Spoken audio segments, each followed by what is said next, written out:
Hello. Where'd you get that from? I want one. I got this for Christmas last year, and I don't really have anywhere to stick it. So I was thinking for our 24-hour show, we could have one sort of sitting as a prop on the side. Cable ties. Does it turn on? It lights up. Yeah. Ah, kinky. So there we go. Hello. Welcome Hello. to November Foxtrot, episode 151, a Q&A. It's going to be very exciting. A question time. Question time. Yes, we're early. We were sitting here watching the comments, and we saw that Rage was in the chat at 7:57. So we were like, let's surprise him. It's a Christmas miracle. Hi, Stephen. Hi, Blackbeard. Hi, Daz. Hi, Pegasus. Is Pegasus there today, Andy? Is he sitting around the corner? No, he's not. Hiding away in your room. I'm on my own tonight. So I've got my. Hi, Will. Hi, Phil. Over in Australia, sending us a little bit of information about the future. Apparently, it's 34 degrees and 100% humidity. Ooh. To me, is raining. Humidity. 100% humidity has to be rain, surely. No, it's just you walk out and you just die. You just go, oh right, yeah, I'm just wet, sweat. Yeah, but the air is 100% full of water. Yeah. No, it turns out I'm Phil. drowning. No, Phil, you're in the sea. Will, we have a question. Why are you a teaspoon thief? The question comes in from Rage. Why is Will a teaspoon thief? Is that how he funds his lifestyle? So I'm assuming that this is from Defiance Raid event, which was last weekend. I know that Will and Rage met at this event, and therefore there is probably some backstory to this. We'll find out. Hi, Classified. Welcome. Pegasus says, has Will stolen your teaspoon? Oh, or is it his silver spoon?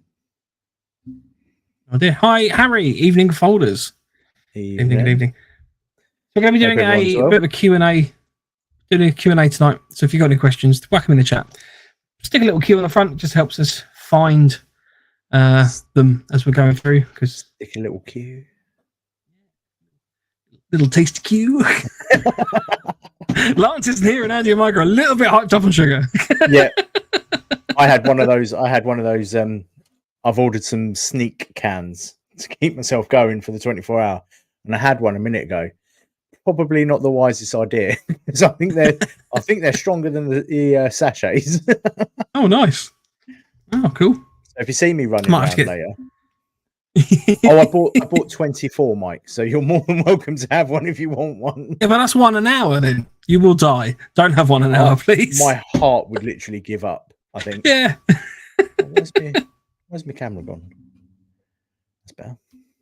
They're the fizzy ones, aren't they? The cans? Yeah, they're not too bad actually. I still prefer the sachets because you can keep them in your kit. I wouldn't take one on a out in the field. But yeah, for at home, it's not too bad. It's better than Monster or Red Bull. Yeah, I have aversion to energy drinks medically. If I have too many of them, and I don't need too many of them to be classed as too many of them, I might die. Apparently, my heart gets a little bit excited if I have too much caffeine. So, yes, have to be careful with that one. So, sugar's my crutch, unfortunately. James C bought a JJ's Beast Burger, absolutely loving it. Lovely. They are nice little bits of kit. We obviously, having bought one with a conglomerate of other people for Lance's birthday, is a bit of a treat. And I'm very jealous. I had the privilege of ordering the Beast Burger, and so it came to my house and it was sitting there, just eyeing it up pretty much every day. It's a very nice bag. We could have just kept it and shared it amongst ourselves. Just got, that would be like a rota. Yeah. Each person has it for a different event. I'll have it Fridays and Saturdays. You can have it all the rest of the week.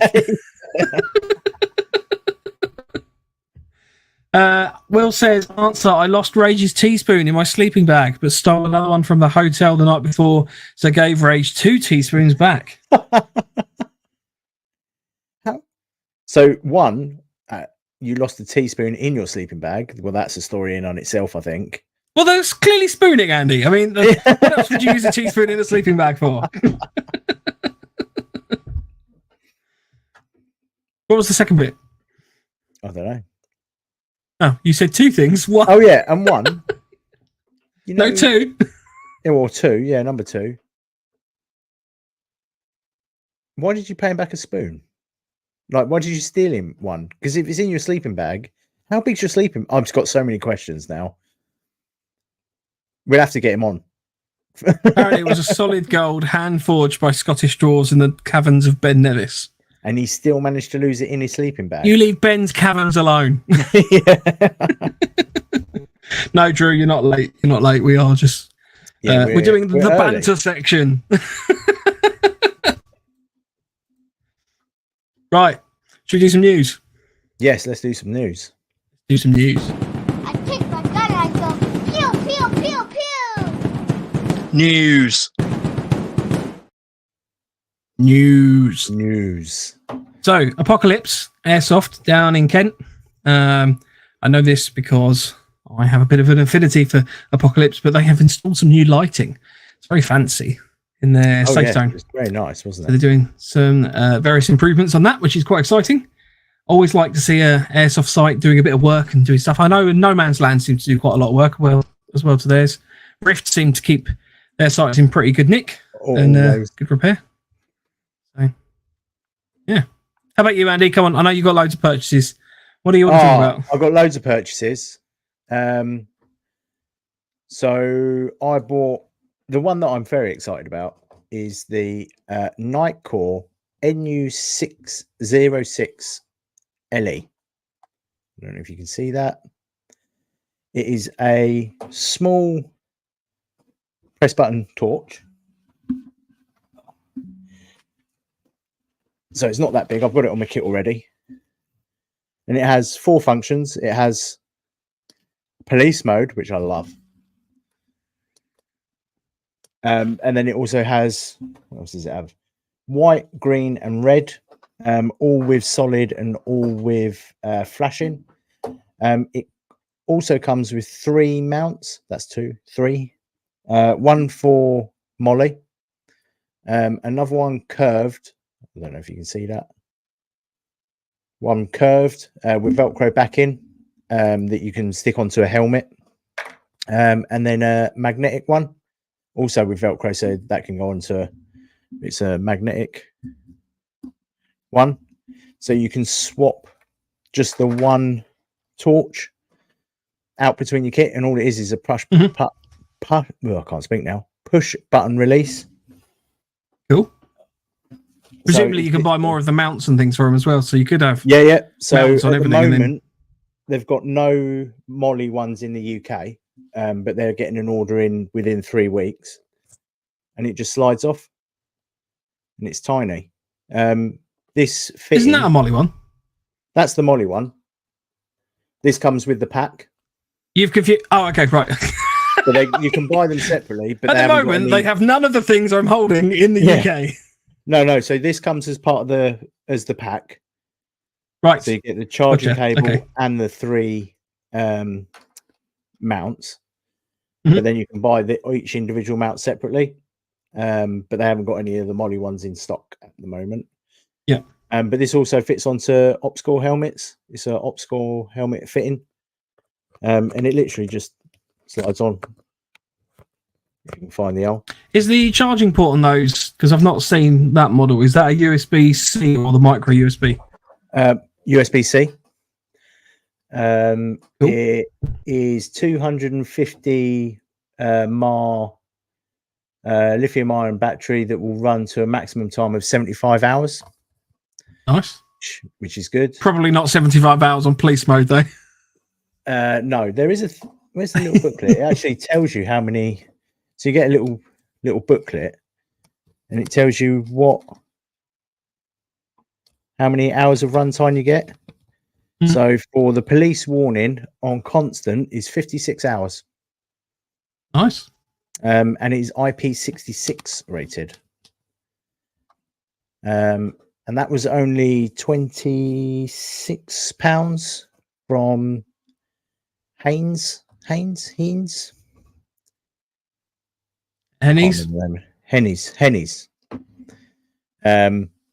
I'm very impressed with it and can't wait to get it out on the field.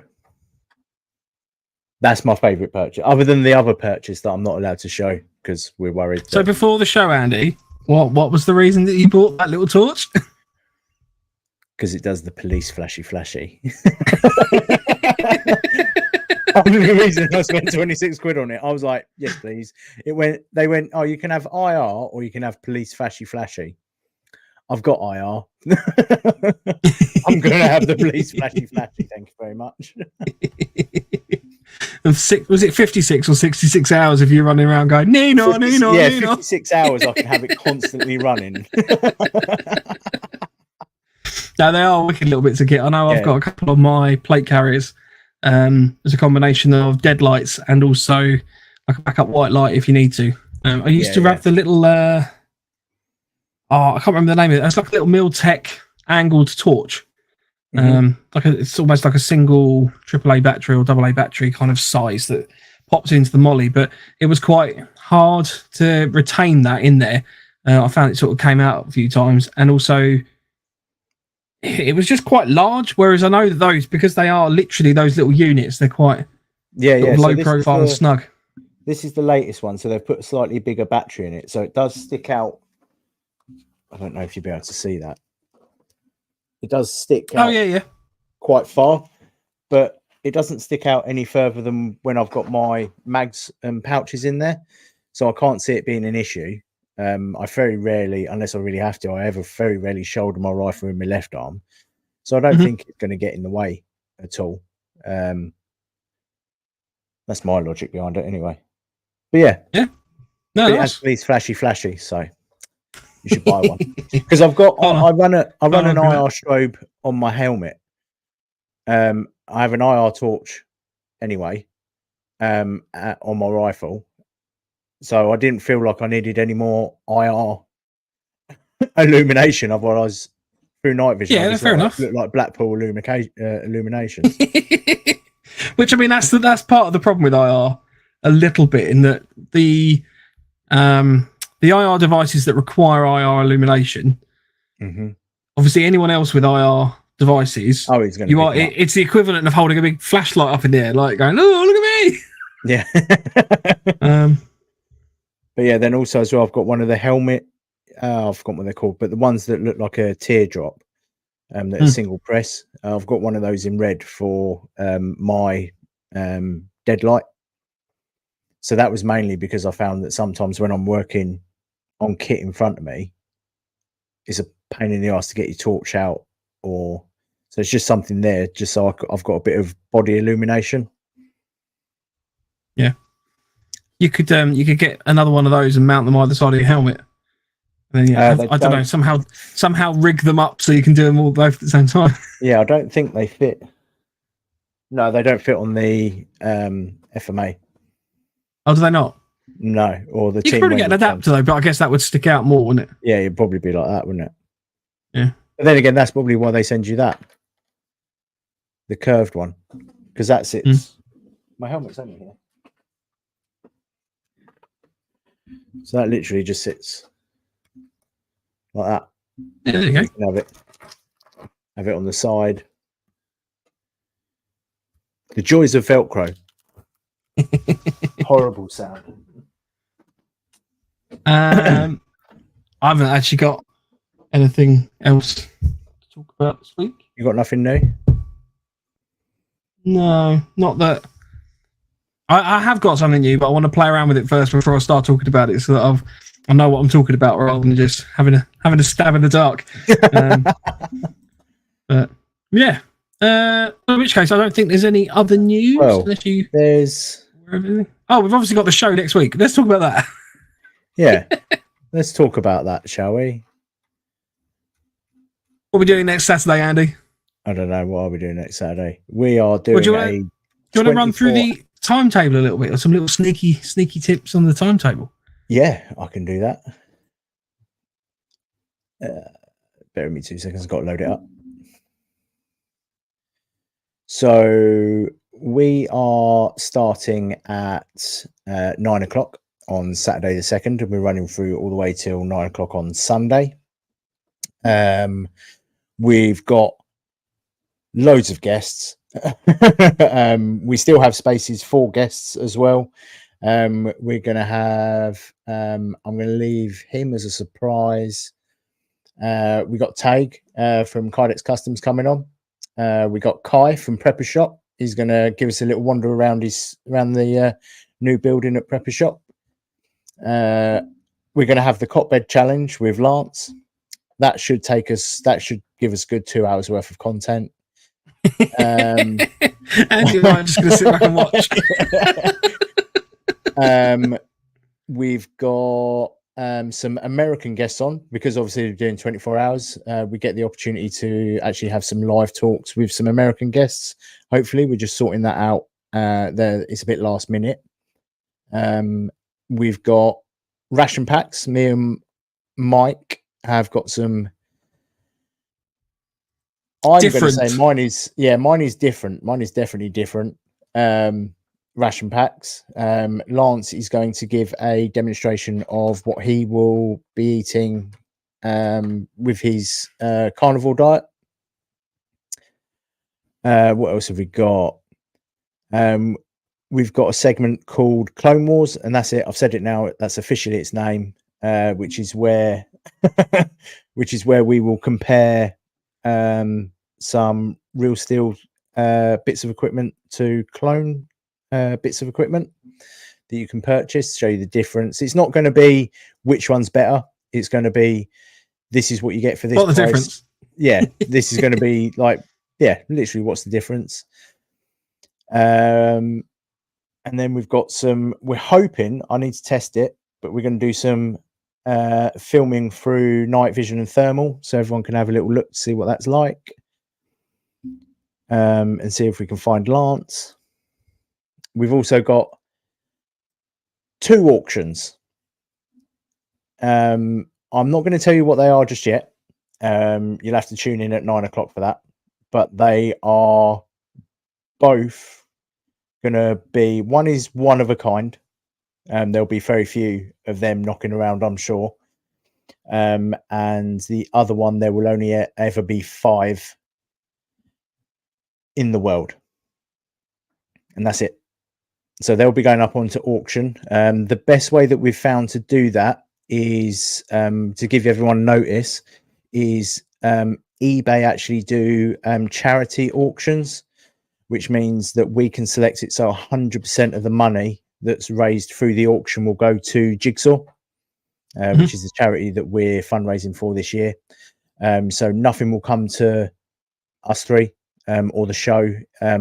Every single penny. Or more importantly, eBay and PayPal. Yeah, eBay and PayPal get absolutely nothing from it. The whole point of it is that it's a charity thing. Which is very generous from eBay and PayPal. Thank you very much. Yes, definitely. So yeah, hopefully we can raise a good amount of money for them. It's a worthy charity. Oh, we've also got someone from Jigsaw to come on and explain it a little bit better than what we can. What else have we got? We're sorting out raffles. Are we sorting out raffles? We have a raffle. So for those that were, it is a raffle. For those that were around for our 100th episode, we did a raffle for charity. Now, on the basis of how raffle law works and gambling laws and things like that, we can't sell raffle tickets because otherwise that complicates things massively. So what we're doing is, the way the raffle works is you would make a donation, say, I think it's £5. We then gift you a raffle ticket. So we're not selling you a raffle ticket. You're donating some money to a charity. None of the money comes through us in any way. And then we, as a generous token of our thanks, are gifting, very important to learn the word gifting you a raffle ticket.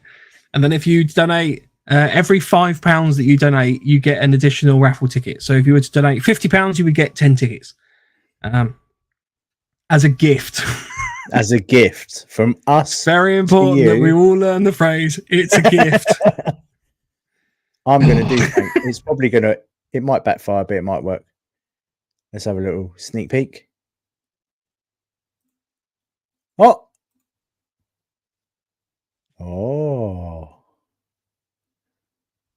Oh, Cheeky, cheeky. what was that? Cheeky. You win, You got Andy. Yeah. My name on something, which would obviously my name will not be part of it, but sneaky piggies. Yeah. Should be good. So yeah, tune in 9 o'clock. We're starting on Saturday. Should be a good one, hopefully. Please bear with us as I'm going to talk to you now as our regular audience, which we really appreciate. But please bear with us if the energy starts to lag a little bit.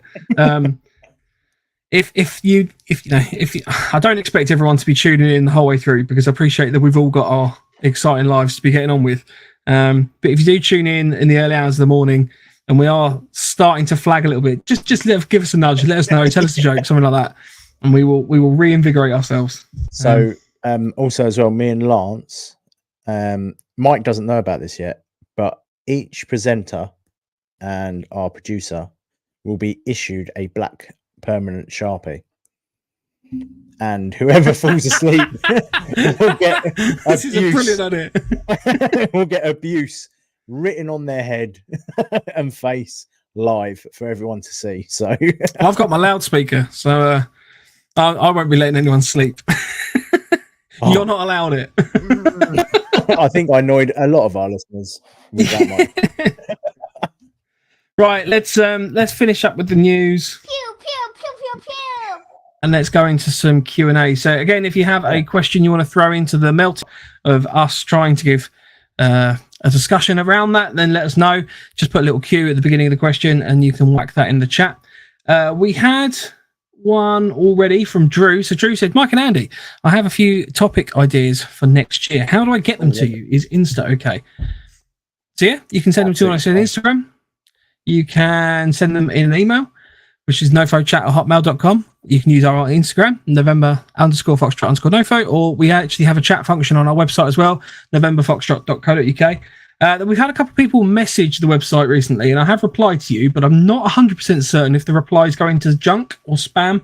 So if you are expecting to have had a message from us, just double check that. Failing that, by all means, shout at me in some way. And one of us will pick that up. Yep, you can always message us as well, direct. We have a group chat between the three of us. That's at 9-volt Airsoft, at callsign_quartermaster, and at the _punish_1_. See, I did that without moving my lips. That's how good I am. But yeah, like more than welcome. Like we are, as you can imagine, thinking up ideas every week is quite hard. I tend not to do a lot because it's a lot of thinking. But poor Mike's brain does turn to gel. So if anyone does have ideas, help him out. Because me and Lance don't. Otherwise, we're going to talk about string for a whole 2-part show. Yeah. Drew says website comms is very poor. Yeah, I apologise, Drew. I know that when you sent a message prior, that was through a period where it turns out Wix wasn't notifying us that we actually had a message through that. So that's now been rectified. I now get a little notification straight away when it comes through. So if you want to drop us a message on there, that should be better now. Harry says, has everyone nominated NoFo for the upcoming 14th Airsoft Awards? If not, why not? See, this is why we have Harry, because we forgot about that on the news. Yeah, so the this year's Airsoft International Awards are now open for nominations. I think Airsoft Awards. I will quickly look it up.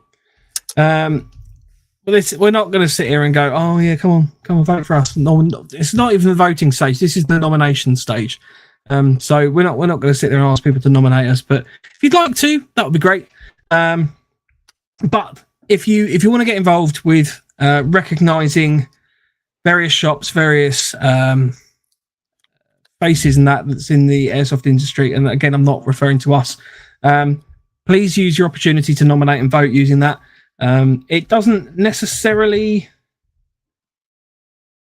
a lot of the winners that I've seen have often been outside of the UK. But that being said, the more people that make their voices heard and things, it's the same with any democracy. If you've got an opinion, throw it in there, because it might be that other people have the same opinion. So yeah, go and check that out. I will Google what the thing's there's called, 'cause I there's completely loads of forgot. categories. There's best retailer for North America, South America, Asia, and the UK. There's best blog, best website, best site for the UK, and all the regions again. YouTubers. There is a podcast section. I've got what others there. There's so many. It asks you for 64. There's 64 questions in total. And it takes 2-3 minutes to do.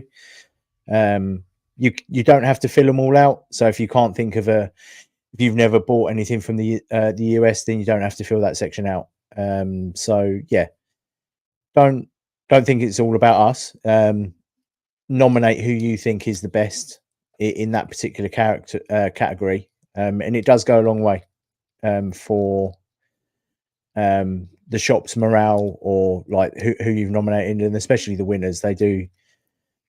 It is a big morale boost for the shops or sites or podcasts or bloggers to have that recognition from the community. So we wish everyone luck. Yeah. Stephen said, what number is it? What number question is it? There's like 64 to click through. Marky Marker said apparently the podcast was near the end, and Stephen said, yeah, I packed it in like the fourth question. Oh, there you go. Harry says, along with NoFo for best video podcast, I've nominated some of our NoFo folders for best player/video. Yep. I've nominated a couple of people for best player. Some of our listeners. Yeah. Right, enough self-congratulating. Let's get into some proper questions. Classified says, any tips on blending in, as I've seen different types of camo? One guy had a really good ghillie, but turns out he was the only one I could see. So blending brings me nicely on to another one of my purchases. Camo paint or face paint. You can pick a tub of face paint up for like camo paint for about under £5. They're normally about £3-4 quid. That just breaks up your facial features. Boonie hats or helmets with some meshing on them is a good way of breaking it up. Caps are crap for breaking up cover because they follow the contour of your head. The idea of concealment is to break up your outline. So you can get away with wearing like OD green in normal woodland. It doesn't have to be camouflaged. Ed is obviously the one to speak to, Silly Gilly, in regards to proper ghillie suit camo and concealment, because the guy can be lying right next to you and you haven't even got a clue. But yeah, it's all about breaking up that silhouette of a human body, because everyone recognizes a human body. Keeping low. I'm going to use that big word that I learned a few weeks ago, defilade. Keeping yourself in defilades. Not standing up on the top of a horizon, giving yourself a nice big fat silhouette or skinny silhouette. Moving slowly is the one I always find. Yeah. People that move quickly, you catch movement. You don't have to necessarily see exactly what's going on, but your attention will be drawn to movement, or roughly out in your peripheral vision. So if you move slowly, and it's always moving with, I find moving with precision. So don't just sit there shuffling about. Try to make every movement that you actually want to make purposeful for whatever you want to do. So if you're going to move, make sure you're only utilizing movement, very slow movement, with the intention of going to that position. Things like fiddling about with kit or firing your rifle to test that it's working, stuff like that. That's a huge giveaway. Talking's quite often underappreciated. You're in a great little group of people. 2 people are having a natter. Radios as well. If you've got your radio turned up loud and it's on fist mic, something like that, any noise that you make, massive giveaway. Don't open your Velcro pockets. Yeah, without using the super secret way of going, Yeah. But also as well, like moving with, like if you do need to move, and someone's reasonably close to you, one thing that I picked up on who's it from? Ronin Tactical, was if you try and move with noise. And the way he described it was, if the wind blows, move with the wind. So it looks like if you are leaning up against a branch or something, it looks like the wind's just blowing it. If there's loud pyro or explosions going on, try and move when the explosion's going, because that also draws their eye away from your location and things like that. So yeah, it was the way he described it was moving. I can't remember how I described it, but yeah, basically that moving when your environment is moving.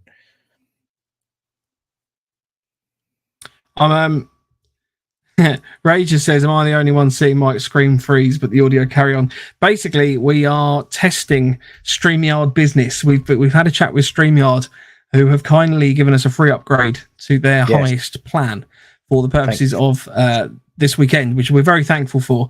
So we are using this as a little bit of a test bed to see if things are working properly, and it would appear that everything is not working properly. So we have been playing around with the high definition. So I apologize, but I have to zoom in quickly and then zoom back out so that the lighting works on my camera, because I don't know why that's a function. So there we go. So no, it's not using the neighbor's Wi-Fi or anything like that. It's because we are testing a higher definition of output on this week's show. So, which is why we look even more lovelier than normal, Mike. Yes. James C mentioned the 7 C's of camouflage. So you've got silhouette, shine, shadow, shape. I'm struggling now. I can't remember what the others are. Speed. I've forgotten which. I can't remember the last two. Sound. No, sounds one. Yeah, so silhouette, shine. Silhouette, shade, and speed. I can't remember. Oh, here we go. Shape. Go on, James. There we go. Go on, James. Thanks, James. Shape, shine, shadow. Should probably have waited until he'd finished writing the list. Silhouette. Oh, this is excellent podcast. He's typing away badly. Spacing. Spacing. Speed of movement. One more. Sound. It's got to be sound.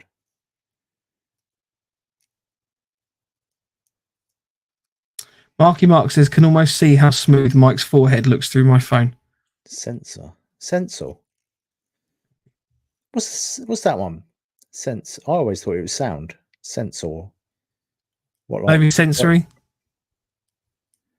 Shape, shine, shadow, silhouette, spacing, speed, and sensor. So maybe sensory. Oh, right. I mean, the main ones for Airsoft, to me, it ultimately boils down to two facets. One, are you going to be up close and personal, or are you going to be a little bit further away? If you want to be up close and personal, then you need to consider things like, the full leaf suits and things like that, a lot of the snipers run around in, because the number of times that I know I've personally have walked through a track and then the bit of the track has just got up and said, "Oh, you're right, mate." Something like that. Like Kenny's done that to me a few times from Empire Airsoft. Like literally bumped into him and I haven't realised he's there. And I might have given that a little because he caught me off guard. So I mean, you're looking at that level of camouflage. If you're a little bit further away and you've got the opportunity that you don't need to necessarily wear a full leaf suit, things like the Rocco tactical hoods, the Rust camo hoods, they're not like the full sniper get up, so you're probably talking like nipple up.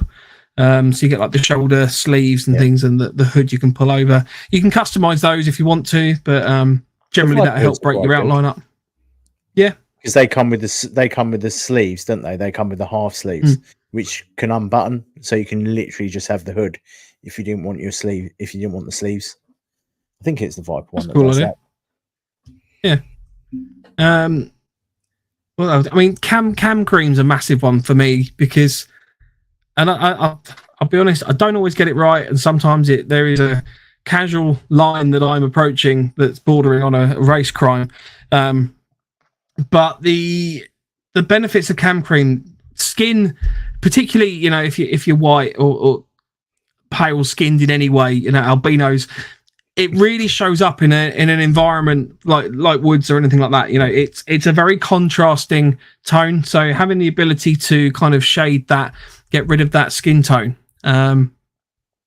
or sort of mix it up. I mean, if you want to go into the intricate camo patterns and stuff like that, but even just a shade of green across your whole face is going to have a massive benefit. Things like having your boonie, as you say, helmets and things, it's a nice rounded shape, so it's kind of very obvious sometimes. Garand actually covers it quite well in his latest video, the mountain.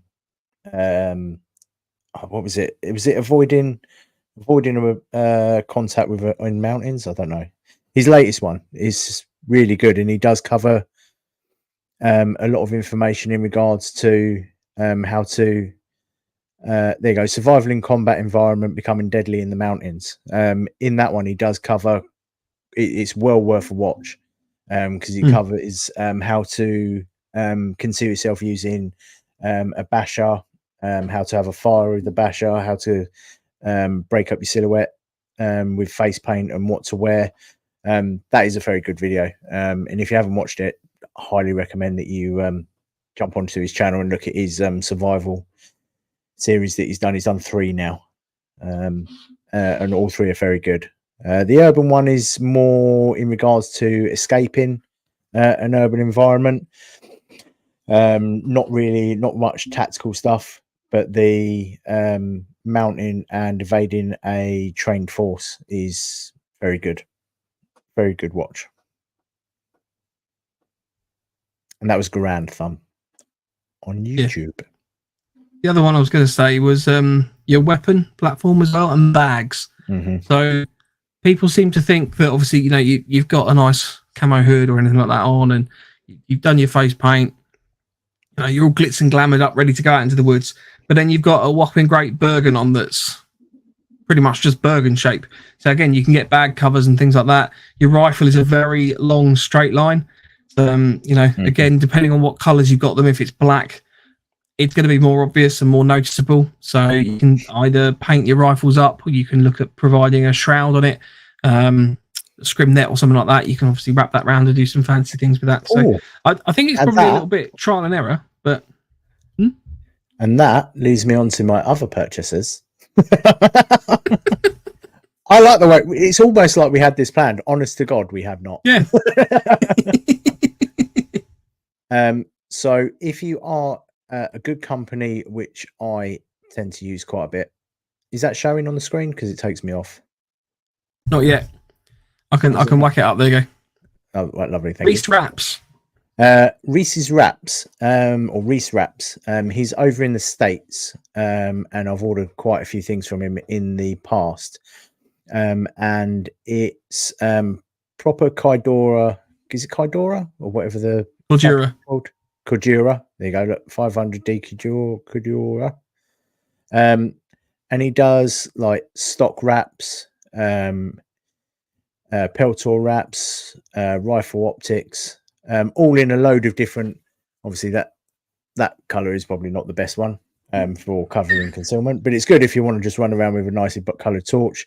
Your nods, and he does loads of different models, or loads of different products for loads of different scopes and stocks and things like that.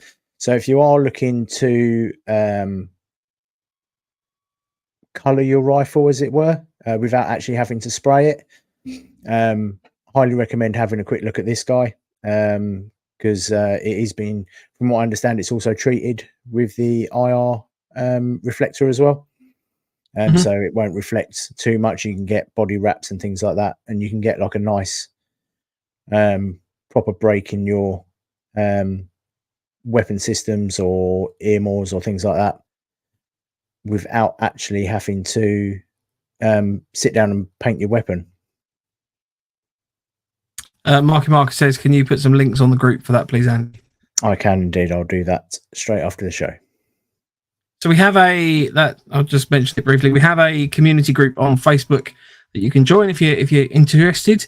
There's also a chat group, which was originally just for, we had like the very first NoFo event which was like a little invitational. Just we didn't have loads of regular listeners. We just thought we'd want to say thank you to them, and it's kind of grown into the NoFo folders group. So if anyone wants to join that, it's on Facebook as well. Appreciate if you don't have Facebook. It's a little bit tricky, and we have something in the pipeline that we're working on to try and replicate that, but we haven't got there yet. So at the moment, it's all on Facebook. But we also have a buy and sell group on Facebook for the moment, which is not riffs or anything that will get us into trouble. Yeah, it's your kit and things like that. Anything that you haven't really got that you don't use anymore. So like an old plate carrier that you first started off with, if you wanted to kind of like sell that on cheap to someone that's just starting off, we've designed it more to be for you guys to help newer players come into the sport. But also getting a bit of money back for yourselves. But also as well, we do have shops on there. We have recommended shops, which are the only shops that we'll allow in. So they get an invite only, and they can put deals and stuff on onto that group as and when they want. It's totally up to them. It's their shop, it's their money. But the whole point is that it's designed to help you guys buy the kit that maybe we mention on site. Or if you see something that's running, someone's running, and you think other people might want it, then you can throw up a link onto there as well.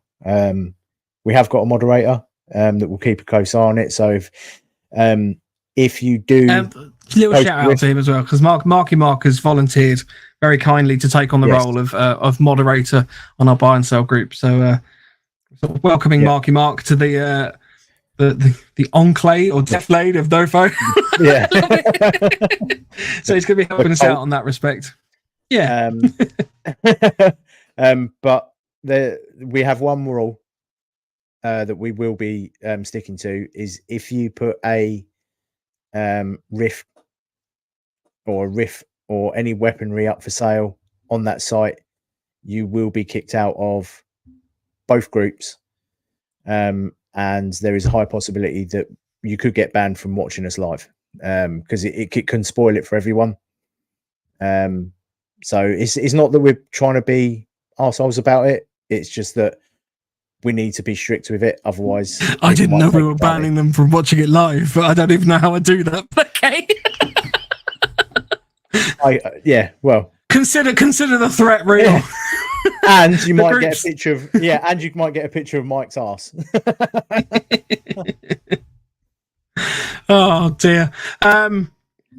Right, there's a couple things that have come in. So Pegasus says best way to blend is to use shadows as much as possible, and as Andy said, break up your outline. Drew said, I done a lovely week in Brecon doing a counter surveillance course, basically how to cam up and how useful it is with modern sensors, only good for the Mark 1 eyeball. Yeah, that'd be fun. I mean, how many times genuinely have we, I appreciate our experience is Airsoft, so I defer to anyone's kind of more real steel experience, but I know Andy and I have come up against people with NVG and thermal in the past, and you just can't hide from it. That's a lie. You can hide from it, but it's not as easy. It requires a little bit more investment, either skill or kit, basically. Which is a nice follow-on, because Stephen said, Drew, are there any low-tech solutions to countering thermals, etc.? And Drew then says, yes, a big baggy clothing or a baffled blanket affair. Basically use something that separates body heat from external environment, like an insulator of sorts. So I know we've been playing around with chicken wire, Hessian netting. Tin foil inside your basher. Not tin foil, but like the Mylar blankets. Yeah, the Mylar blankets inside your basher. But the shine is another one. Like, obviously, if you're going to use a Mylar blanket, you've got the silver. The JBG hoodie came with silver ringlets. Where the hoodie section was, I've taken them off, mainly because they kept catching on my beard, but also as well, I'll play in this, and I don't want two big silver rings. So it's things like that. And like, if you've got a shiny bit If you've got a shiny bit Sorry, of it was kit, there, Stephen Whitehead's about the tinfoil hats. tinfoil hats. Like these, I've seen so many people running around with silver carabiners, holding kit together on their bag. Right? Yeah, that's great. You only see probably about that much, but that much at night when an IR light hits it is like you might as well just have a torch on at that point. So it's all little things like that you need to kind of pay attention to. Stephen says, I'm guessing with sci-fi shit like Wi-Fi and sonar, it's next to impossible to hide. I don't think it's quite Wi-Fi. Wi-Fi. And the sonar, I just had the lovely impression of Lance, and I know he'll do this at some point, just standing in the woods just going, boom! Boom! Like a submarine. Yeah, I mean, there's various techniques. So we're not going to necessarily cover the full in depth on here, but if you have a little Google on YouTube and the like, there's things like thermal ghillies and stuff like that, or anti-thermal ghillies. There's various things that you can do to blankets and bits and pieces like that. Even like not glass and clear plastics and stuff like that. That won't allow you to be seen through thermal.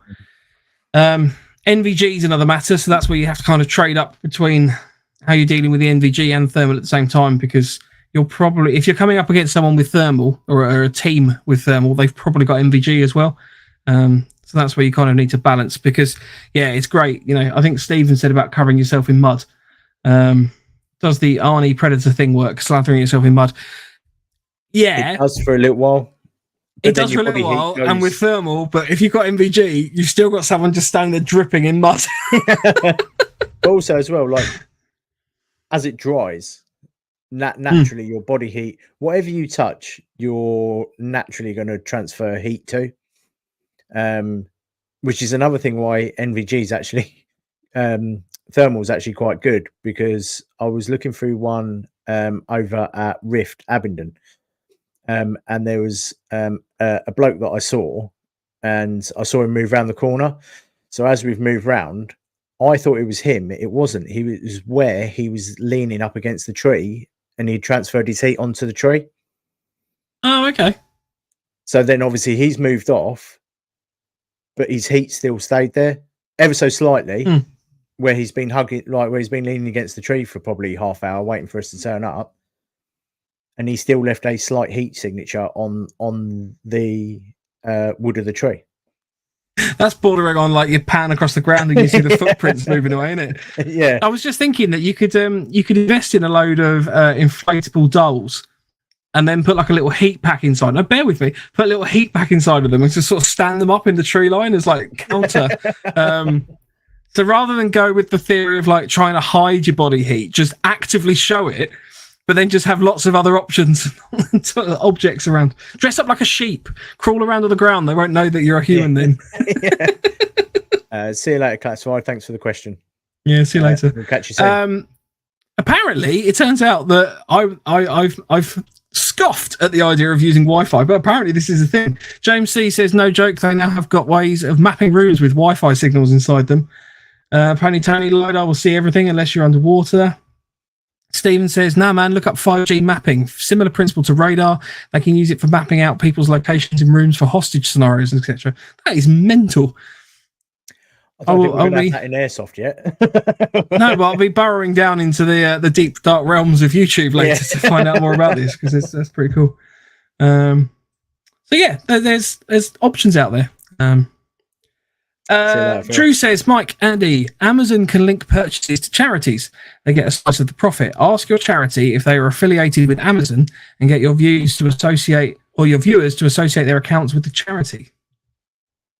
Interesting concept. We'll have a look. We'll look into that more. Yeah. Thanks, Drew. Thanks, Drew. The only reason we're doing the auctions through eBay is that they guarantee that 100% of the sale goes to the charity. And as Jigsaw are registered with eBay, it's just a good way of us not having to handle the money. because then eBay take a section of the profit. And we are trying as hard as we can to give as much of the funds that we raise to the charity. It helps us be more transparent as well. So rather than it look like that we're trying to raise money and then there's any implication that, you know, somebody might go, oh, well, you know, maybe November Foxtrot take a bit off the top. We clearly don't. We can't. The way this is operating, all the money, oh, I've gone completely now. All the money goes straight to Jigsaw. I'm back. All the money goes straight to Jigsaw. So yeah. Ray says there are plenty of bad guys who did it all right against nods, thermal drones, and all the tech in the world, thinking you just need to crack on and adapt to the situation in front of you. Exactly. Yep. This Wi-Fi, LandNav has also said your Wi-Fi router is a mapping system. I'll have to look this up. This is blowing my mind. This is crazy. Any other questions? Oh, Dad says, will you be streaming on Spotify as well? So we won't be streaming on Spotify. The way that the Saturday is going to work, so whilst we're doing 24 hours continuous streaming, the stream's going to be broken up into 4 segments. And the reason for that is so that we can actually record and upload subsequently the block. The way that YouTube works, for example, is we can stream indefinitely on YouTube. That's not a problem. But we can only upload 10 hours of content at a time in terms of one solid block. So the idea is that we're going to be breaking it down into 4 segments of 6 hours. I think that works out mathematically. Yeah. So that we have effectively part 1, part 2, part 3, part 4. There'll be continuous runs. You'll have to, unfortunately, jump off one stream and jump onto another. Which is a little bit frustrating, but it means that we can actually record that and hopefully kind of upload that stuff at a later date, because there's going to be a lot of content generated. We don't want to just lose for the sake of like potentially up to like 30 seconds of a transition time. And with the obviously with the guests that we got on and things, and with the new YouTube system where we can break it into hour segments. So although we might end up loading up a, for say, 3-hour video, we're hoping to break that into sections so people can skip to the sections that they want. So you're not having to sit there and watch the full 4-hour video to get to a small segment that you wanted to have a listen to. So that's the plan. Yeah, I'm not convinced about this HD streaming though, because the stream tonight has been glitchy at best. So mine's been all right. I think I've had no complaints about mine. No, and you'll be using my Wi-Fi. You'll be using my Wi-Fi. Yeah, but if we're all on your Wi-Fi, it's going to be a bit of a pain. Yeah, the TV might be a bit slow upstairs, but. Other questions. Pegasus says, "How did you find the Fizzy sneak?" All right. It was different. It was all right. I'd drink it. If it's going to stop me from getting drawn on the face, then that's fine. I'm happy with that. But I'm stealing some of your powder. Not that powder. Not. It's not exciting to get through. Just snorting sneak. Yeah, every guest interview finished 20 minutes.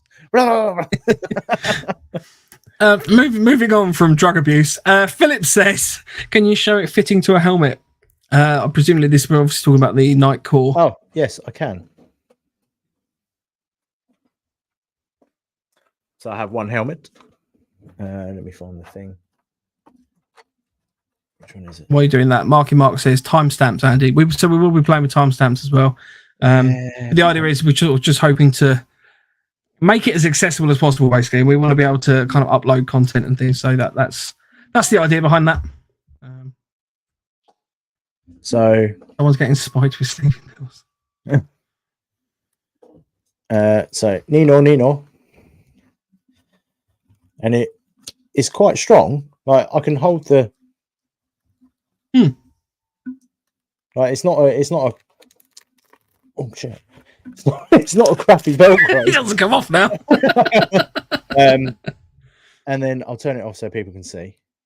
But literally, this is it's got 2 hooks as well, so you can run this with a battery pack. So that's your charging port. I presume you'd lose your IP67 rating or 66 rating if you have junk poked in there constantly, but I suppose you could waterproof that with a bit of wax or something if you wanted to keep it in there permanently. But yeah, so you've got 2. So if you wanted to have a cable run through, it's got clips on it, and then to take it off, it's literally that button there, and you pull it up, and it just slides off, and it just works on that. And you've got 2 settings, so you can have it quite low as well. I probably wouldn't recommend it, but yeah, it's a good system. You've also got the flat magnetic one that I've got nothing. These are plastic. But that's a strong. Oh no, hang on. Like that's Ali. But yeah, there's a magnet. There's a magnet. Yeah, it's got a magnet. There you go, same system, but yeah, I thought it was rather good for what it is. I think it's about 26 quid, about £4 postage for what you get out of a small torch. I think you can't really go wrong for it. I do like them. They are good little bits of kit. Like the throw on them is quite substantial for the size of the units that you get. Fresh Meat has just said, sorry, he said, I'm going to have fun on Monday. I get to have an actual rummage at Prepper Shop in Cornwall. I have to admit, I'm very jealous. Yeah. Ooh. So Preppers have a new compound area at their shop down in Cornwall. Yeah, it does look like a wicked place to go. And if I can convince my wife to go on holiday down to Cornwall for maybe not the sole reason of going to a Prepper shop, I definitely need to go check that out at some point. Right, we have one question. If anyone else has a question they want to throw in the chat, please feel free to do so. We've probably got time for a couple more before the end of the show. One that was saved from a previous show. Do you think Milsim is dying out in the UK?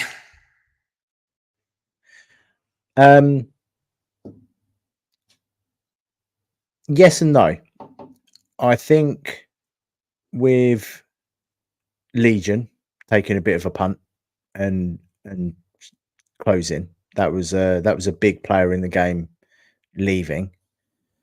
But I also feel that people like Octo 8, Defiant have stepped up massively.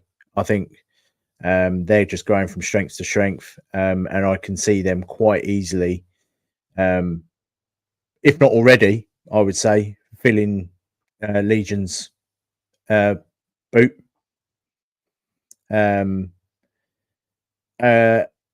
You are losing a lot of your military sites at the moment, I think, which is affecting the sport as well, or the hobby.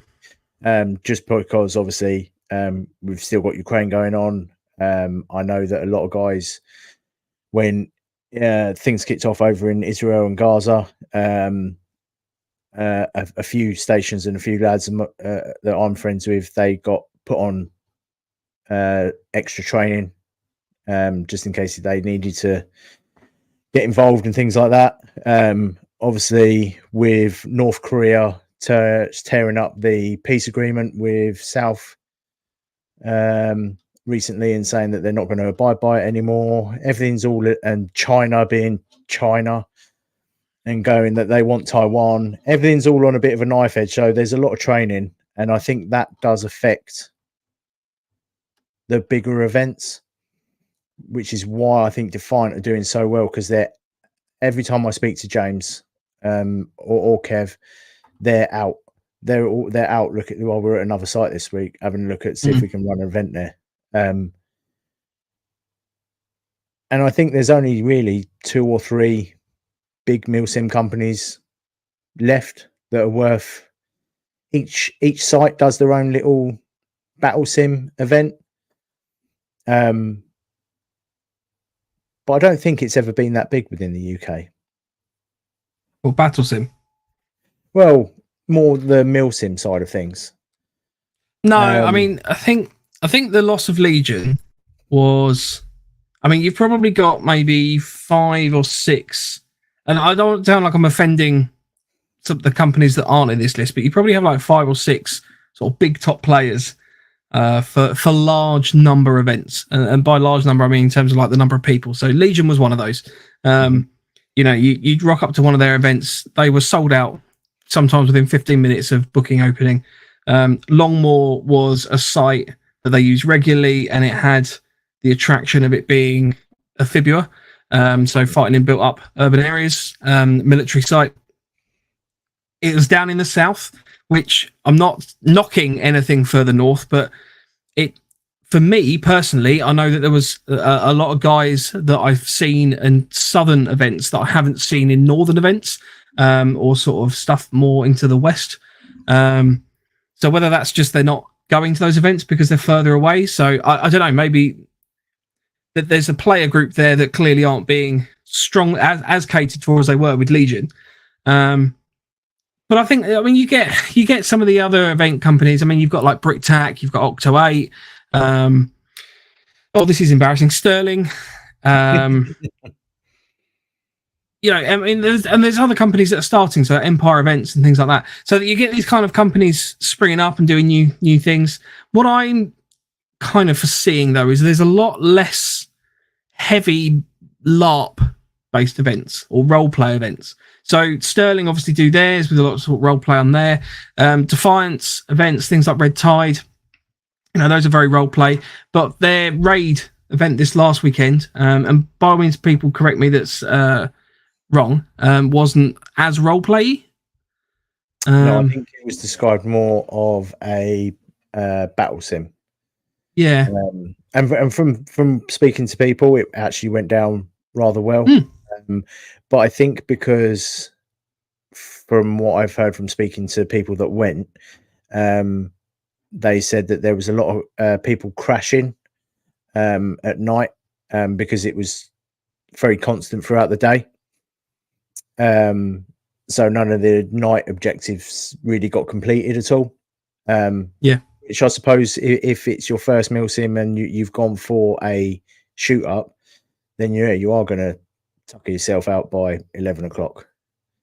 Well, especially if it's more of a battle sim esque style event, you are going to be putting a lot more effort in. You know, a lot of the slower events, for which you probably aren't sleeping through necessarily, or if you are, you're getting a couple hours. You're not going to be constantly fighting. So again, I mean, I was unfortunately unable to go to the raid event. I really wanted to go, but. Yeah, I mean, I definitely don't think it's dying. I mean, Rage has just kind of hit the nail on the head there. He said the issue isn't that milsim is dying; it's the attitude of the players changed. There are plenty of events out there. It's just that people want something they can't have. Lack of MOD sites shouldn't matter. There are still plenty of sites out there. You get what you put in ultimately. But also, as well, I'd like to add on to Rage's comment there is that I also think that where he said people aren't getting what they want. I think also as well, we have to admit that a lot of people are affected by the cost of living crisis at the moment and the fuel crisis and things like that. So whereas, say, 2-3 years ago, or probably a bit longer, people were willing to do that 5-hour drive, that 6-hour drive up north, up to Scotland to have an event because it wasn't actually costing them that much.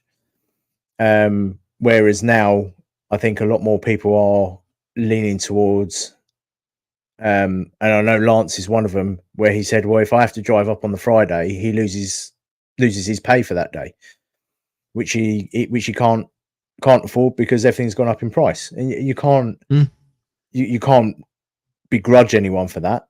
So people that would normally go, I think, are staying closer to home than they were before, which may give the impression that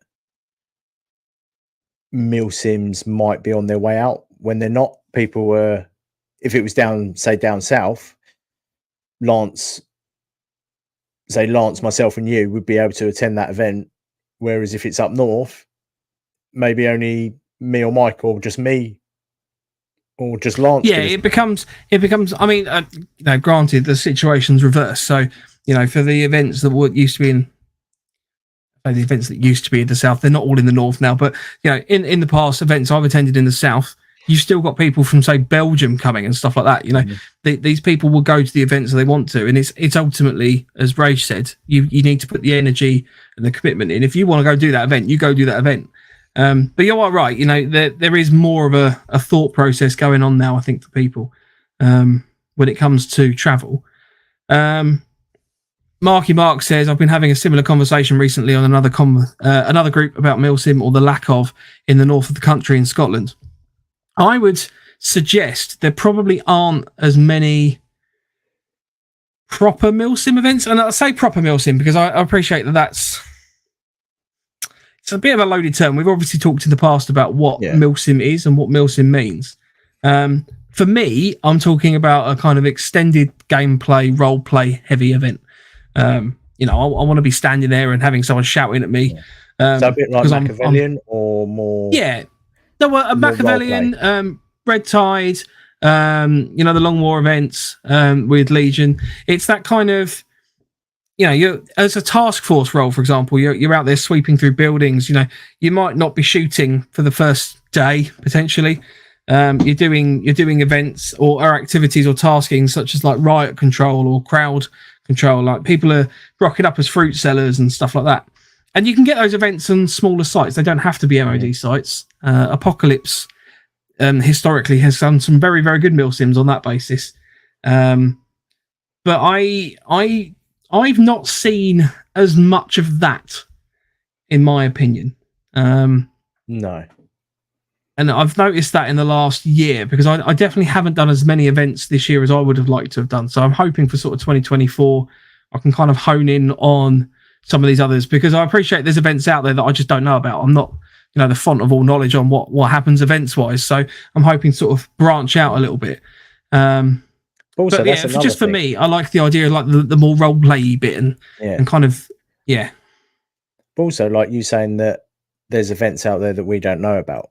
I do find that a lot of companies now are just advertising on their page. So unless you follow them or sign up to either their Facebook group or their mailing list, you don't really get any sort of dates being thrown up at you. Like we tried for how many years? 2 years, 3 years to get a calendar. Yeah, the milsim calendar's coming off of the website because I can't get people to engage with it. Yeah, it's organized. I think Rift and Defiant were the only ones that were updating it, weren't they? Oh, and Legion when they were still about, didn't they? Legion Gunmen were pretty good. Yeah, Gunmen. Yeah, there was only a handful. So you got to think that out of how many organisers off the top of your head, so you can think of 6 or 7 that run it. We probably contacted all 6 or 7 of them, and 3 or 4 got back to us and updated the calendar. So I do find that it's hard to get organisers to share information as well, unless it's within their own group. And I think it's a little bit sad in a way that the community or the organisers seem to be getting so closed off from each other. At the end of the day, like, yes, I know you're all in competition with each other to make money and have people turn up to your events, but you need to advertise it. You need to let people know that you've got an event on. Otherwise, who's going to turn up to it? I'd love to do one a month. Yeah. That would be... That funnily enough, was the agreement I had with my my missus is that, if it's not more than one a month, that's fine. And I know that 2022, I was doing that, events-wise.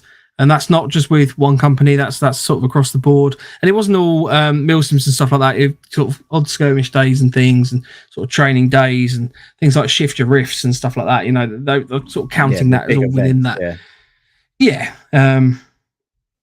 But But yeah, 2023, I wasn't really a challenge for me at all on that front. It's sort of turn around and say to my wife that I'd like to go to this event that's sort of coming up, and she's like, "Yeah, that's fine because you haven't gone in a while." I was like, "Yeah, I know, I'm missing it." Yeah, we tried to do a Milsim podcast, but because we do the Milsim podcast, we can't get to any bloody Milsims. Oh, what are we going to talk about? Well, I sat at home this weekend. I mean, based on some conversations that I've had with a couple of event organisers and stuff I know that we've discussed internally about what we would like to do, I think that 2024 has a lot of opportunities coming for some sort of relatively quite niche and good events. And, you know, I mean, Stephen says, agree, lower player numbers at Fuego 3 didn't matter. I had a great time, arguably. PMC probably got bored patrolling, but they need the exercise. I went to an event. I'm going to bring this up on again. So the zombie one I went to at Longmoor. Now, I appreciate that was Longmoor, so that's always got a draw to me. I love the place. I was on a 6-man like NATO force against, I think it was like 10-ish, 10 to 15 rebel forces, and then there was like a civilian population that started playing zombies and stuff like that. Having fewer players at an event doesn't make it a bad event. No. As long as the event is kind of geared up and acknowledges that you don't have that. I mean, if you're trying to do a kind of a set piece that's got like a big riot scene in it, and you've only got 4 people pretending to be a riot, that's a bit challenging because that doesn't really kind of give you that immersion. That's like a scuffle. Yeah, you've sent NATO in to deal with a scuffle in the street. Yeah. No, some of the best events I've done have ended up being low numbers. That goes from organised events to mil sims to skirmishes. I personally find the lower number events more enjoyable because I think once you get over a certain amount of players at a mil sim, I generally think it's not a mil sim anymore. It's a 24 to 48 hour skirmish, because the people that are going there, because you've got so many, they just want it as a firefight. Yeah.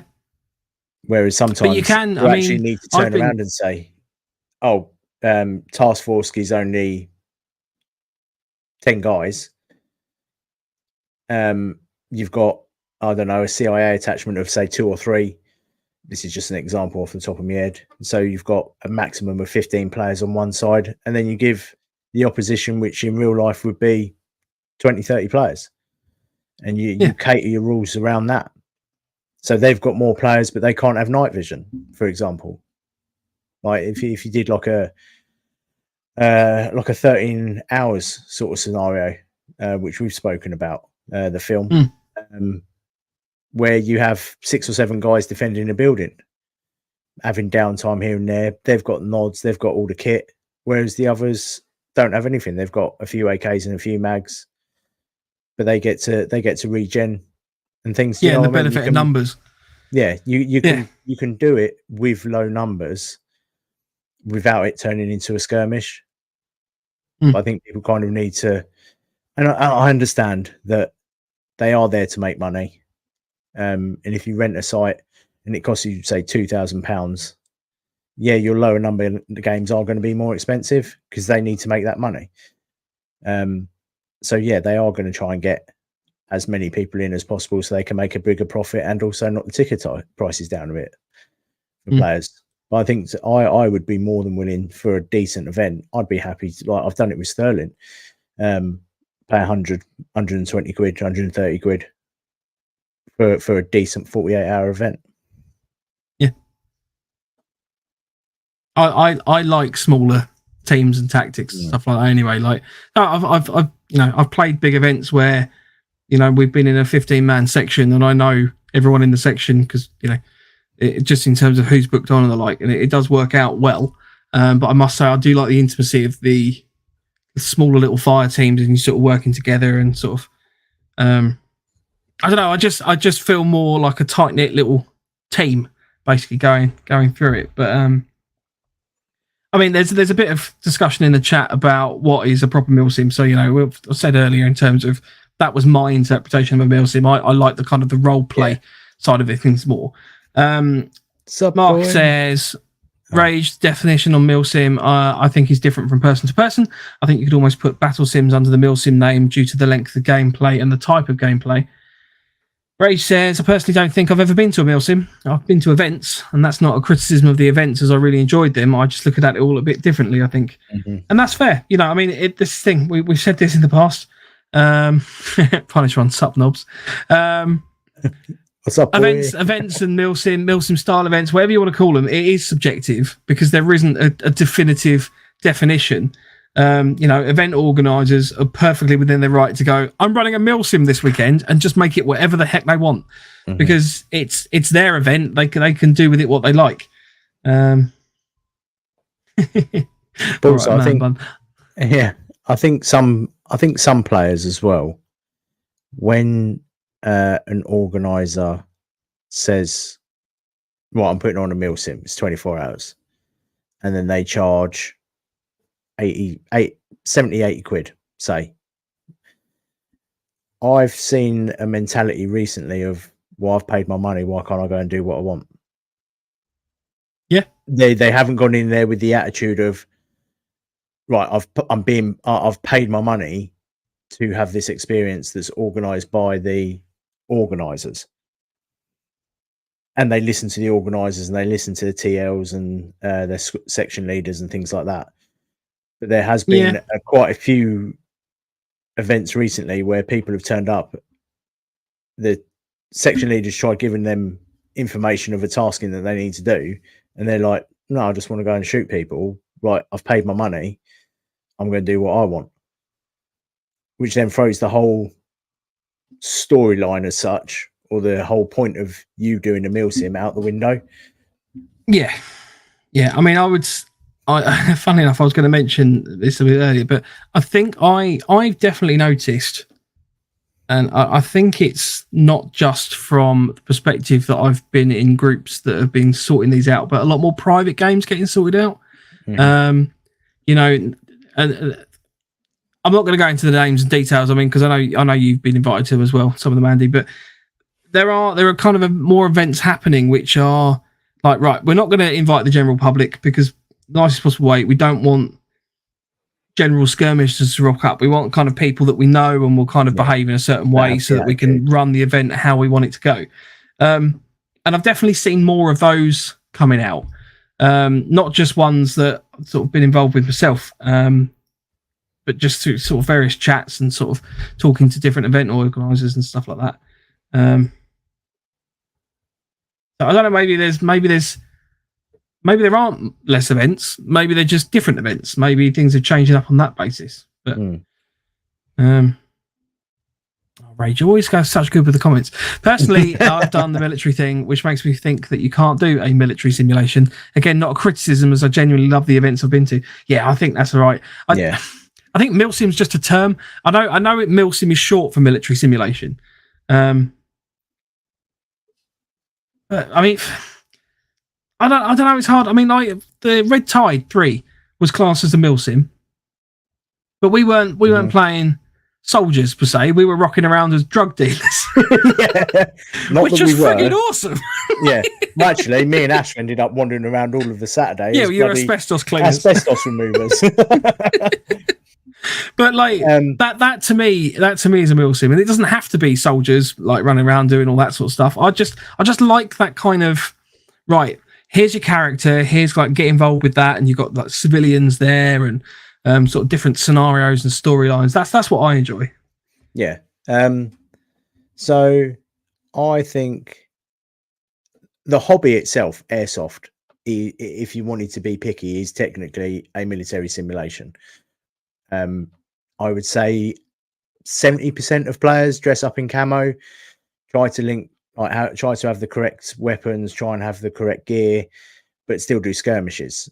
So you're still technically doing a shoot. So I think milsim is just a generic term for something that's not a milsim. That's something that's not a skirmish. Like, what else would people call it? What would people call? I think you could probably just call it a. If you had to think of an alternative name for a milsim, what would you call it? I'd probably just call it like a weekend event. I'd call it. I would defer it to as an event rather than. But then are you inviting? And I'm not saying this in a rude way to skirmishers, but are you inviting more of the casual skirmisher to a weekend event? But that's fine. I don't have a problem with casual skirmishers. You know, but I mean, but the people that want to do a storyline based event, and the people that want to have a blat are complete ends of the spectrum. And when you've got them both at the same event, wanting different. No, I get that, but then ultimately it boils down to why you're booking onto that event. And I think, Red Tide 3 was a classic with Defiant, because they literally stood up and they was heavily advertised this. They were like, this isn't a skirmish event. This is a story-led event. And that's fine. If you want to rock up and just go around blapping people, but the idea is of that event is that they're trying to build this kind of immersive slow build up of storyline. They've got set pieces planned. So if you're going to rock up and do that, it's not a major problem, because the event organizer was able to kind of adapt how they were dealing with them, and they ended up just arresting them.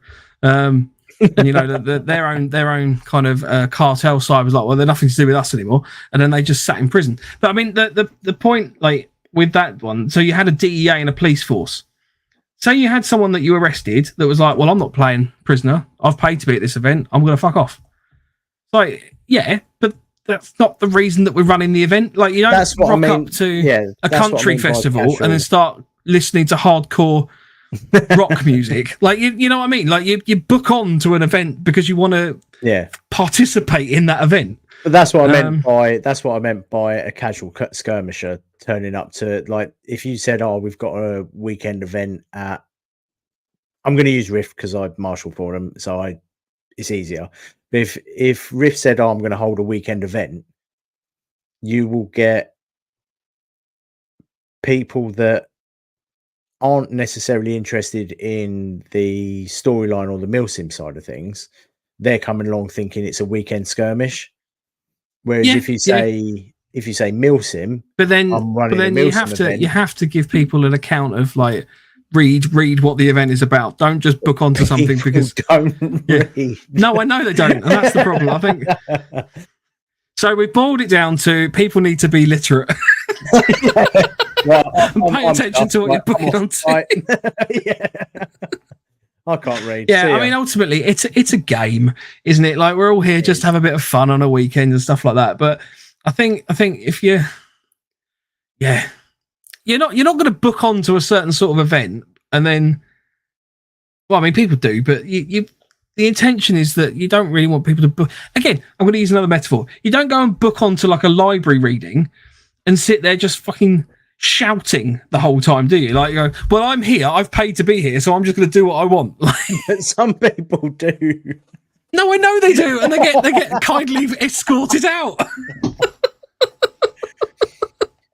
Yeah, I think if you have any suggestions on what you could call a milsim instead of a milsim, drop us a message. Yeah, drop us a message, and we'll see if we can start changing the way of milsim words. I think it's just a generic term. I think it's the same as Hoover. You go to Hoover your house, you're not necessarily using a Hoover brand, which is where it's come from. Or when you search for something on the internet, you Google it. Milsim is just one of those terms that's been picked up as this is not a skirmish and it's not speed soft. And I don't think that would change. But to me, I'd like to just do more events that I've done in the past and really enjoyed. So that's my aim for 2024. Yeah, mine as well. And meeting people as well, all the people in the chat. You get to meet them at events and have a bit of a laugh and stuff like that. That's always fun for me. Yeah, it generally is actually quite nice to meet the listeners face to face and you guys. Because some people, it is a bit weird sometimes. Yeah, it was like a NAE when someone came up and was like, "Oh, you're the man off NoFo," and I'm like, I am. Yeah, who are you? Because we don't see your lovely faces. No. And also, not everyone's got their name in the chat. So, like, I meet people and they're like talking to me like they really know me, and I'm like, I'm really sorry, I don't know you, because I try to be upfront about it. Like, I don't know who you are, and they're like, oh yeah, I'm this person. It's like, oh, okay, right, yeah, right, okay, yeah, gotcha. I know who you are now. But yeah, Harry says, I'll probably better close off in a sec because we've got a few comments and I'm conscious of the time. Harry says, I've always wanted to do an E&E, so escape and evasion, and finally be zipper clipped and bundled into the back of a van. Tier 1 used to do it many years ago at a 36-hour event. Yeah, I can see that. Escape and evade's good fun. Did it as cadets. I think I'd rather personally be on the capture team. But yeah, I just like all those sorts of events. I mean, Harry said, I'd pay good money for that. I think people have a weird kink for some of these events. I think that I pay good money for that. Rage would be him kidnapping him. Oh, I thought he was just talking about that event. No, I think it was, if you scroll up a little bit, there's a comment from Rage saying, I'll just bundle you in the back of my van. Oh, right. Okay. Yeah, no, fine. Fair enough. Yeah. Rage says maybe it's the role of other players and event organisers' responsibility to take those skirmish players by the hand and guide them through what is expected. Goes back to my mantra, just be nice. Yeah, completely agree. Yeah, 100%. That's the thing. I wouldn't want to exclude people, because ultimately, if we don't get new people into Milsim, whatever we're calling it, Milsim style events, then ultimately, we're not going to get any new fresh blood, and it will die off, because we're all going to get older at some point and decide that we can't, go to these events well on into our 80s, and that'll be the end of it. So, Stephen says, I'm hosting a 24-hour event. You need to leave your HPA high capper at home. Hop in. There's no time to explain.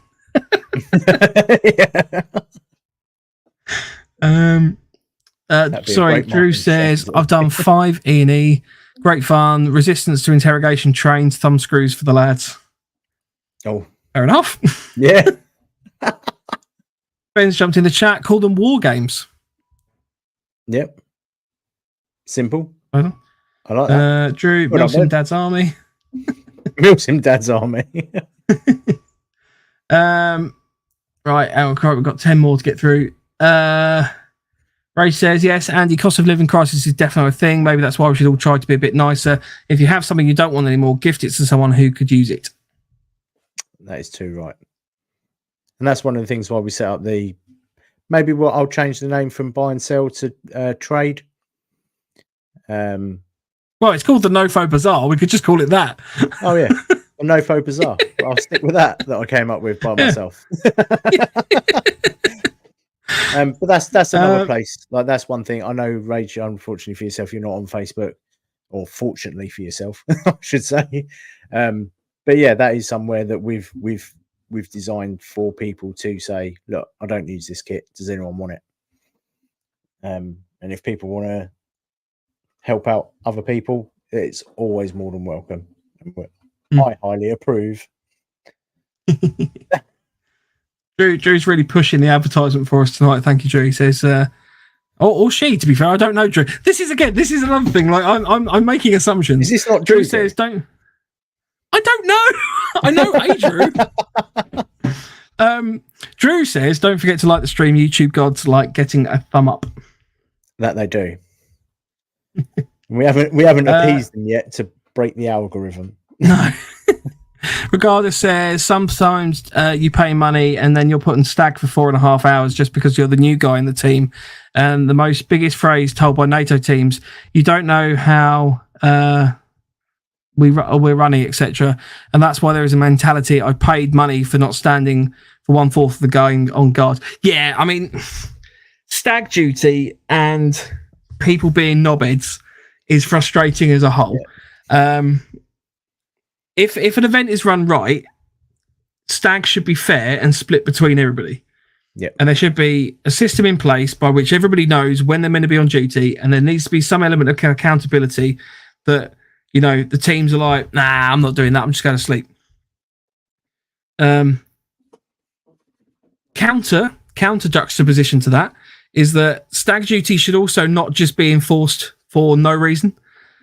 Like, if you're gonna run a stag at your event, I would suggest trying to get something in play that actually tests that stag and that defense, because, you know, I mean, we did this for Lance's birthday. We rocked up and I had 4 guys, including Lance, literally just lying in the bush for a couple of hours just while, you know, the party could get set up at the fake milsim that we set up. And I felt terrible because I was like, we're doing nothing here. Like, literally, I've just got them lying in a bush for no reason. I just need to sit them somewhere. They're super panicky. Like, I don't know if someone's going to come around the corner at any point.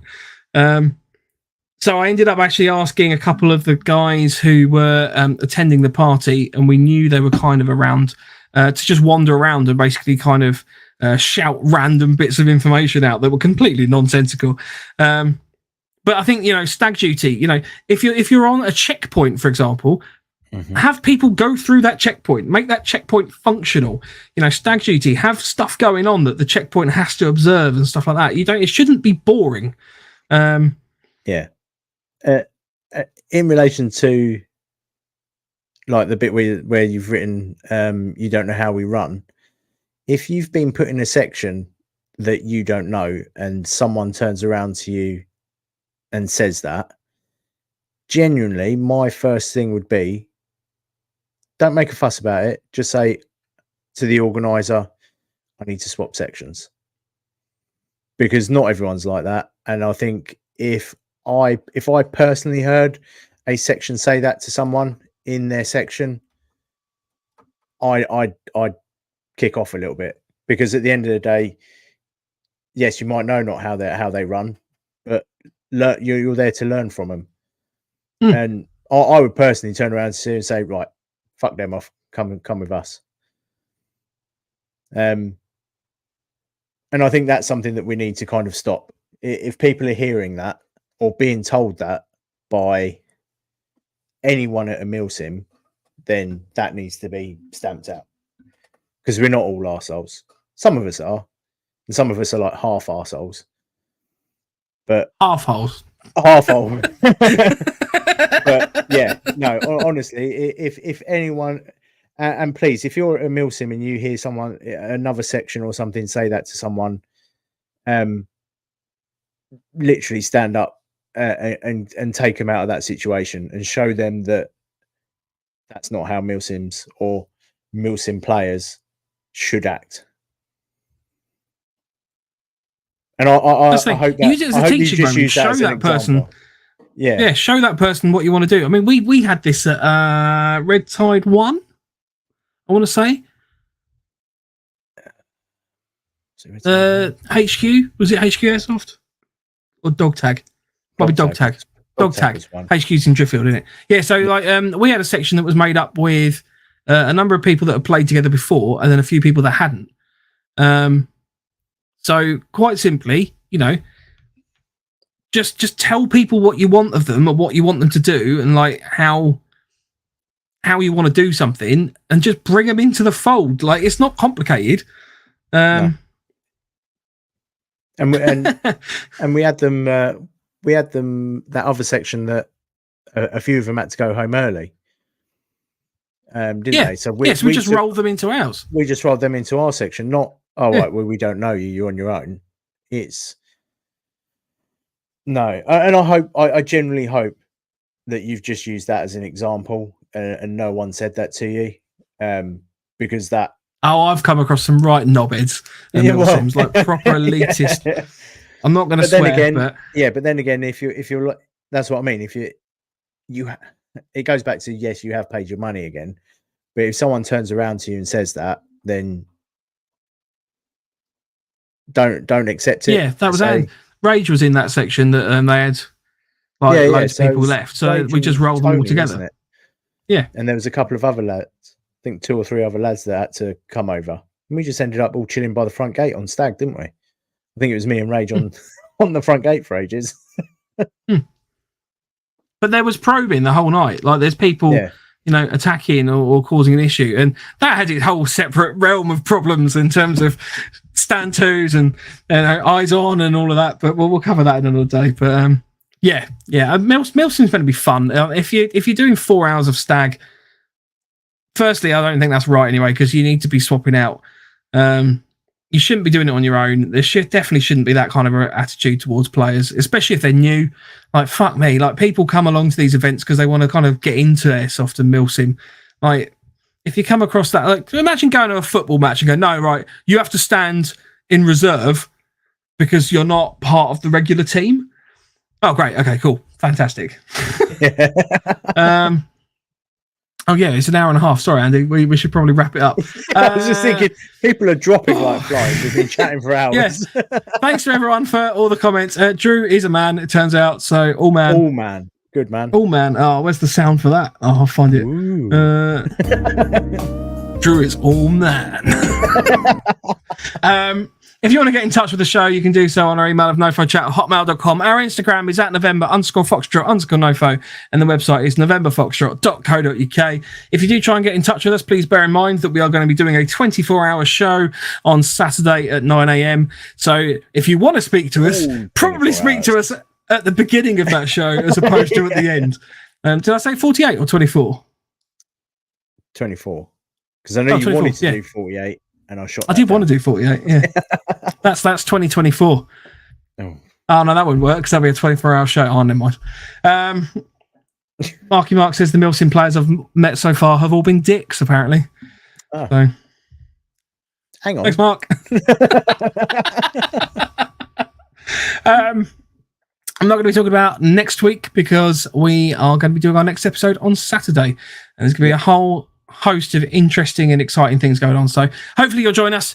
If not, we will see you next week at 8 o'clock on Wednesday, assuming that we all haven't 9 o'clock 9 o'clock no 8 o'clock on Wednesday next week, or 9 o'clock on Saturday, 9 a.m. in the morning. Yes, we'll be running live, so yeah, hopefully see you there. Yeah, it's going well so far. Hopefully we'll see you there. In the meantime, Andy, do you want to have the closing words? Yeah.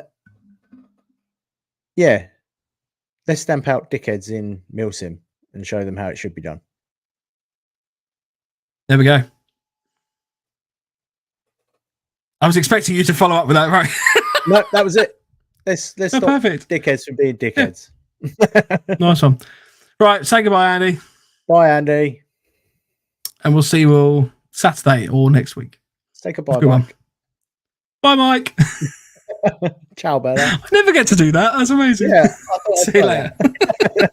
Bye.